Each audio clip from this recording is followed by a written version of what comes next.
मुझसे किसी मर्द की जीवन भर गुलामी नहीं की जाएगी।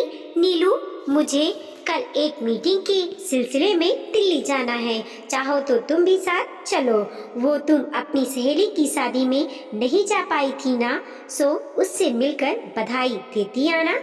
रितेश का प्रस्ताव सुन सारे शरीर में जैसे बिजली दौड़ गई। अपनी सबसे प्यारी सहेली अर्पिता से मिलने की बेचैनी, उसके जीवन साथी के बारे में जानने की उत्कंठा यातायात अपने चरम पर पहुंच गई। 3 महीने पहले उसकी शादी का निमंत्रण पत्र आया था। अपनी आंखों पर यकीन नहीं हुआ था। बार बार नाम पढ़कर और फिर फोन से बात कर दिल को भरोसा दिलाया कि हाँ, अर्पिता शादी कर रही है। वो अर्पिता जिसके लिए शादी का दूसरा नाम गुलामी की जंजीर था। एक ऐसा पिंजरा जिसमें फंसी स्त्री किसी निरहा पक्षी की तरह बेबसी और लाचारी का जीवन काट कर अंत में तड़प तड़प कर अपने प्राण त्याग देती है। अर्पिता को मैं बचपन से जानती थी। कुछ अलग ही किस्म की लड़की थी वो। मेरठ में मेरे घर से सटा हुआ घर था उसका। हम दोनों में खूब पढ़ती, साथ साथ खेलते कूदते, स्कूल जाते, छत पर छिपकर घंटों बतियाते। उसके माता पिता का अलगाव हो चुका था। वो अपने पिता के साथ रहती थी। स्कूल खत्म होने के बाद वो आगे की पढ़ाई के लिए दिल्ली हॉस्टल में चली गई। उसके बाद यदा कदा पत्रों और फोन के जरिए ही सही, मगर हमारे दिल के तार जुड़े रहे।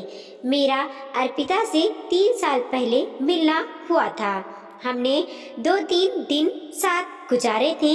तब मैं उसके व्यक्तित्व और सोच में आए परिवर्तन को देखकर हतप्रभा रह गई थी। अर्पिता अब वो बचपन वाली चुलबुली चहकती गुड़िया नहीं रह गई थी। उसकी जगह एक ऐसी आधुनिका ने ले ली थी जिसके लड़कों से तेवर और रंग ढंग थे। स्त्री सुलभ लज्जा कोमलता से कोसों दूर अपनी जिंदगी अपनी शर्तों पर जीने का दावा करने वाली उन्मुक्त, स्वतंत्र, आत्मनिर्भर, दंभित व खुद को सम्मान लड़कियों की श्रेणी में परे समझते और उनकी तरह शादी ब्याह कर घर गृहस्थी देखना अत्यंत हीनकार समझती थी। ना बाबा, मुझसे किसी मर्द की जीवन भर गुलामी नहीं की जाएगी। मैं अपनी दुनिया में खुश हूँ और उसमें किसी की दखल अंदाजी बर्दाश्त नहीं कर सकती। उसने मुझसे कहा भी था। अर्पिता अक्सर कहती, हिंदुस्तानी समाज की सबसे बुरी आदत एक दूसरे के जीवन में ताक झांक कर हस्तक्षेप करना है। मेरे सामने उसका मकान मालिक गलती से पूछ बैठा था, बेटी 2-3 दिन से दिखाई नहीं दी, कहीं बाहर गई थी क्या? बस अर्पिता की तेरवैया चढ़ गई। देखा ना किस कदर रोक टोक की आदत है इन लोगों में। मैं कहीं भी आऊं जाऊं, जीऊं या मरूं, किसी को क्या। इतनी सी बात उसके लिए उसके निजी जीवन में हस्तक्षेप का उदाहरण थी। अर्पिता के ऐसे आत्म केंद्रित दृष्टिकोण के चलते मैं ये जानने को बेताब थी कि वो शादी के चक्कर में कैसे पड़ी। वो कौन महान अनुभव है जिसका हस्तक्षेप उसने सदा के लिए स्वीकारा। क्या वो भी मेरी तरह ही घर के कामकाज करती होगी? इसी दिमागी उद्भूण में उलझे हुए मुझे पता भी ना चला कि मैं कब अपनी पैकिंग कर दिल्ली जाने के लिए तैयार भी हो गई। रास्ते भर मैं रितेश को अर्पिता के बारे में बताती रही और वो हैरान होते रहे। आखिरकार हम अर्पिता के घर पहुंच गए। एक बार फिर से उसने अपने बदले हुए व्यक्तित्व से मुझे अचंभित कर दिया। पिछली बार तीखे तेवर दिखाने वाली अर्पिता आज किसी आम भारतीय गृहिणी की तरह ही नजर आ रही थी। सलीके से बंधी सूती साड़ी, जूड़े में सौरे बाल, माथे पर कुमकुम, मांग में सिंदूर, उसने हमारी खूब आभगत की। रितेश चाय की चुस्की लेते हुए बार बार मुझे कनखियों से घूर रहे थे, जैसे नजरों से कह रहे हूँ, झूठी कहेगी, तूने क्या बताया था और ये क्या निकली। मेरे पास नजरें बचाने के सिवा कोई दूसरा चारा नहीं था। अर्पिता के पति 3-4 दिन के लिए बाहर गए हुए थे। यद्यपि मेरा रितेश के साथ गेस्ट हाउस में रुकने का प्रोग्राम था, मगर अर्पिता ने मुझे अपने साथ रोकने को राजी कर लिया। थोड़ी देर बाद रितेश ने विदा ली और उनके जाते ही मैंने उस पर सवालों की झड़ी लगा दी। ये क्या, क्यों, कैसे? अर्पिता खिलखिलाकर हंसने लगी। आज उसकी वही पुरानी बाल सुलभ खिलखिलाहट कानों में अमृत सा घोल गई। तू अभी अभी तो आई है, सब क्या अभी जान लेगी? कुछ देर आराम से बैठ, मैं अपने 1-2 काम निपटा लूं, फिर तसल्ली से बात करेंगे, कहकर अर्पिता रसोई में चली गई। कुछ देर वही बैठे मैं भी उसके पीछे चल दी। क्या बना रही है? भरवा बैगन और कचौरी। वाह क्या बात है, मगर अभी तो मुझे बिल्कुल भी भूख नहीं है। अभी तो पेट भरकर नाश्ता किया है, अभी तुझे दे भी कौन रहा है? ये तो मैं अपने पड़ोसन संध्या के लिए बना रही हूँ, वो माँ बनने वाली है। 3रा महीना चल रहा है। आजकल उसका चटपटा खाने को बड़ा मन करता है, मगर मॉर्निंग सिकनेस की वजह से रसोई में जा भी नहीं सकती।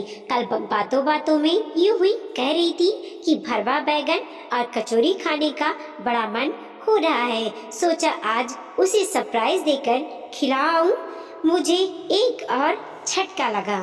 पड़ोसियों की हालचाल पूछने तक को बुरा समझने वाली लड़की आज अपनी पड़ोसन को सरप्राइज देकर कुछ खिलाना चाहती है। यकीन नहीं हुआ। मैंने उसके माथे पर हाथ रख तबीयत देखने का अभिनय किया। चल हट, मैं अब बदल गई हूँ, वो तो मैं देख ही रही हूँ, मगर कैसे ये समझ नहीं आ रहा। वो सब बाद में बताऊंगी। पहले मैं जरा संध्या को खाना दे आऊं। अर्पिता खाना लेकर चली गई। थोड़ी देर बाद वापस आने पर उसके चेहरे पर खुशी और संतोष के भाव झलक रहे थे। लगता है तेरी पड़ोसन को भरवा बैगन और कचौरी ही पसंद आ गए। हाँ, वो इतनी खुश हुई कि क्या बताऊं। मेरा पेट तो उसका खिला हुआ चेहरा देखकर ही भर गया। सच, दूसरों के लिए कुछ अच्छा कर उन्हें खुशी देने में कितना सुख है, ये मैंने बहुत देर में सीखा। कहते हुए अर्पिता की आंखों में एक अजीब सा सूनापन छा गया। वो शून्य में ताकने लगी, जैसे अतीत की किसी चौखट को छूने चली गई हो। कुछ पल वहीं ठहर कर वापस वर्तमान में आई और बोली, तू कुछ अपनी सुना, घर में सब कैसे हैं? देख, मेरे सब्र का और इम्तिहान मत ले। मतलब? अर्पिता ने मुस्कुराकर पूछा। मतलब ये कि मुझे तेरे पर्सनल डायरी का एक एक पन्ना पढ़ना है। जब हम इससे पहले मिले थे तो तू बिल्कुल भी ऐसी नहीं थी। उसके बाद तेरे जीवन में ऐसा क्या हुआ जिसने तुझे इतना बदल दिया? बताती हूँ। पिछले साल की बात है। मैंने अपनी नौकरी बदली थी, इसीलिए फ्लैट भी नए ऑफिस के आसपास ही देख रही थी। बड़ी मुश्किल से एक जगह घर मिला। वहाँ अधिकतर मध्यम वर्गीय और निम्न वर्गीय लोग रहते थे। हर एक को हर दूसरे की एक एक बात का पता रहता। कौन कहाँ जा रहा है, कब आ रहा है, कौन बीमार है। तू तो जानती है मुझे इन सब बातों से कितनी चिढ़ थी, इसीलिए मैं शुरू से ही अपने आसपास रहने वालों से कट कर रहा करती थी। मेरे फ्लोर पर साथ वाले फ्लैट में एक रिटायर्ड वृद्ध दंपति अकेले रहा करते थे। आंटी अक्सर ऑफिस आते जाते हुए टकरा जाती। वो मुझसे बात करने की और मैं उनसे बचने की हर संभव कोशिश करती। एक बार मुझे तेज बुखार हुआ था। मेरे फ्लैट के बाहर पड़े दूध के पैकेटों और अखबारों ने शायद उन्हें अंदाजा हो गया कि मेरी तबीयत खराब है और मेरी ऐसी स्थिति भी नहीं है कि मैं बाहर आकर दूध भी ले सकूं। तब हफ्ते भर तक उन्होंने मेरा एक माँ की तरह ध्यान रखा। मैं ठीक हो गई, मगर फिर भी उन्हें जब भी मौका मिलता वो मेरे लिए कुछ न कुछ बनाकर लाती और पास बैठे बतियाने लगती। उनका व्यवहार आत्मीयता से भरा था। उनका मुझे बेटी कहकर पुकारना मुझे भी अच्छा लगने लगा था। मगर फिर वही सवाल, वही नसीहत, कहाँ काम करती हो, क्या काम करती हो, घर वाले कहाँ हैं, शादी क्यों नहीं करती। लड़कियों का यूं अकेले रहना ठीक नहीं। बस मुझे उनसे झल्लाहट होने लगी। मैं उन्हें अनदेखा करने लगी। घर आती तो स्पाई हॉल से देखकर 4 में से 3 बार दरवाजा ही ना खोलती। एक दिन रविवार था। मैं सुबह आराम से बैठी अखबार पढ़ रही थी, तभी दरवाजे पर दस्तक होने लगी। मैं समझ गई कि आंटी ही होंगी और सुबह सुबह कौन उनके साथ अपना वक्त बर्बाद करे, सोचकर मैंने दरवाजा नहीं खोला। कुछ देर तक दस्तक दे वो चली गई और मैं भी इस बात को भूल गई। शाम को मैं कहीं बाहर जा रही थी, तभी हमारी बिल्डिंग के वॉचमैन ने मुझे देखकर पूछा, मैडम वो आपके साथ वाले फ्लैट के साहब के क्या हाल है? क्यों, क्या हुआ उन्हें? मैंने घबरा कर पूछा। अरे आपको नहीं पता, सुबह उन्हें हार्ट अटैक आया था। बड़ी बुरी हालत में हॉस्पिटल गए थे। मछली की तरह तड़प रहे थे। लगता था जैसे अंतिम सांसें ले रहे हों। पता नहीं बचे भी या नहीं। मुझे लगा आप तो पड़ोस में रहती हैं, शायद आपको पता हो। सुनकर मेरे पैरों तले जमीन खिसक गई। ओह, शायद आंटी उस वक्त मेरी मदद लेने, और मैंने दरवाजा भी नहीं खोला। अपने स्वार्थी कृत्य पर मेरी अंतरात्मा मुझे धिक्कारने लगी। इस इधर उधर पूछताछ कर बड़ी मुश्किल से उनके हॉस्पिटल का पता चला। मैं वहाँ भागी भागी पहुँची तो देखा अंकल का देहांत हो चुका था। आंटी एकदम अकेले असहाय सी अंकल के पृथक शरीर के पास बैठी थी। मुझे आंटी ने जिस नज़र से देखा वो मैं कभी भूल नहीं सकती। आंटी को हॉस्पिटल की फॉर्मेलिटीज समझ नहीं आ रही थी। मैंने ही वहाँ सब निपटाया। उनकी अपनी कोई संतान नहीं थी। किसी नाते रिश्तेदार को भी बुलाने से मना कर दिया। कहने लगी, जब जीते जी किसी ने नहीं पूछा तो उनकी मौत पर क्यों किसी का एहसान लूं। अंकल का दाह संस्कार विद्युत सौदा गृह में करवा दिया गया। अपने दिल पर गुनाह का बोझ लिए मैं हफ्ते भर उनके साथ रही और उनकी देखभाल की। बातों बातों में उन्होंने मुझे बताया, जब तेरे अंकल को हार्ट अटैक आया था तब दुर्भाग्य से हमारा फोन भी खराब हो गया था। मैं तेरे दरवाजे पर सहायता मांगने आई थी। सोचा था अगर तू अपनी कार से जल्दी उन्हें हॉस्पिटल पहुंचा दे या फोन करके एम्बुलेंस ही बुला दे, मगर मेरा दुर्भाग्य तू भी घर पर नहीं थी। बाहर से फोन करने में और उन्हें हॉस्पिटल ले जाने में हुई कुछ मिनट की देरी ने उनके प्राण ले लिए। डॉक्टर कह रहे थे कि अगर 10 मिनट पहले आए होते तो बचा सकते थे। खैर, नियति को कौन टाल सकता है भला। मैं उनसे क्या कहती, कैसे बताती कि उस दर्दनाक घड़ी में मैं घर पर ही थी, मगर अपने क्षणिक स्वार्थ में आकर मैंने दरवाजा नहीं खोला और उनके सुहाग को मौत के मुंह में धकेल दिया। अर्पिता फूट फूट कर रोने लगी। उसकी आप बीती सुन मैं भी अपने आंसू नहीं रोक पाई। क्या बताऊं नीलू, आज तक अपने कंधे पर उस गुनाह का बोझ ढो रही हूँ। आंटी जब तक मेरे पड़ोस में रही मुझे अपना सबसे बड़ा हितैषी समझती रही और मैंने उनका सब कुछ छीन लिया। ऐसा मत बोल अर्पिता, तुझे क्या पता था कि वो किसी मुसीबत में है।